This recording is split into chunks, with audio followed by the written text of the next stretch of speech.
कभी कभी ऐसा होता है ना कि जिंदगी हमें सबसे बड़ी सीख, सबसे बड़े सबक उन जगहों से देती है जहां से हमने कभी उम्मीद भी नहीं की होती। तो आज की कहानी भी कुछ ऐसी ही है। ये कहानी है क्रिकेट के मैदान की, लेकिन इसकी सीख खेल से कहीं कहीं ज्यादा बड़ी है। ये कहानी है क्रिकेट, माही और भाव की। तो कहानी शुरू होती है एक क्रिकेट के मैदान से। और सोचिए, एक ऐसा इंसान जिसे क्रिकेट में दूर दूर तक कोई दिलचस्पी ना हो, वो अचानक खुद को दो बच्चों के साथ खेलता हुआ पाए। बस यही से एक बिल्कुल अनपेक्षित सफर शुरू हुआ, एक विद्यार्थी बनने का। और सच में क्या कमाल का एहसास था वो, जब उम्र और तजुर्बे के सारे पैमाने, सारे स्केल एकदम से पलट जाते हैं। एक बड़ा होकर किसी छोटे से सीखना अपने आप में एक बहुत बड़ा सबक है। उस पल वहां कोई बड़ा नहीं था, सिर्फ एक नौसिखिया था। तो चलिए किरदारों से मिलते हैं। एक तरफ मैं थी, अनुभव के नाम पर जीरो, क्रिकेट में इंटरेस्ट वो भी जीरो। और दूसरी तरफ थे मेरे गुरु, 9 साल का भाव और 9वीं क्लास में पढ़ने वाली माही। और ये दोनों अपने खेल के उस्ताद। अनुभव का यही जो जमीन आसमान का फर्क था ना, बस इसी ने इस कहानी को इतना खास बना दिया। सच में मैदान पर उतरते ही असली हकीकत सामने आ गई कि भाई बल्ला पकड़ना भी अपने आप में एक हुनर है। मुझे तो ऐसा लगा कि मैं अपने बचपन से भी ज्यादा बुरा खेल रही थी। और ये एहसास, ये कितनी विनम्रता सिखा देता है ना, कि जो चीजें दूर से इतनी आसान लगती हैं असल में वैसी होती नहीं है। और बस इसी अनुभव के बीच खेल की पहली और सबसे जरूरी सीख मिली। और ये सीख किसी तकनीक की नहीं थी, ये इंसानियत की थी, धैर्य की थी और हमदर्दी की थी। ये सिर्फ एक लाइन नहीं थी, ये एक बहुत गहरी समझ की निशानी थी।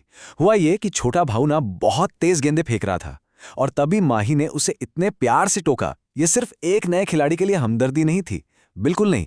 ये एक सच्चे टीचर, एक सच्चे गुरु की पहचान थी, जो सीखने वाले के नजरिए को समझता है।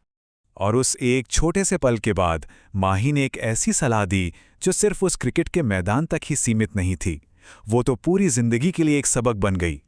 असली स्पोर्ट्समैनशिप। माही उस हर चीज की जीती जागती मिसाल थी जो स्पोर्ट्स हमें सिखाते हैं। धैर्य यानी पेशेंस, दृढ़ता यानी परसिवेरेंस, निरंतरता कंसिस्टेंसी, और ध्यान यानी फोकस। ये सिर्फ भारी भरकम शब्द नहीं हैं, ये किसी भी कामयाबी की बुनियाद हैं। और सोचने वाली बात यह है कि वो इतनी सी उम्र में इन सबको जी रही थी। माही की सलाह बहुत ही सिंपल पर बहुत जबरदस्त थी। पहली चीज कंसिस्टेंसी। उसने कहा रोज खेलने से आएगा, सिंपल। दूसरी चीज फोकस।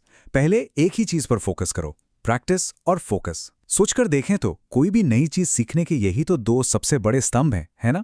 और मैंने उसकी बात पर पूरा भरोसा किया, उस ज्ञान को फौरन अपनाया और पूछा, ओके, तो मतलब मैं पहले सिर्फ गेंद फेंकना ही सीखूं ना?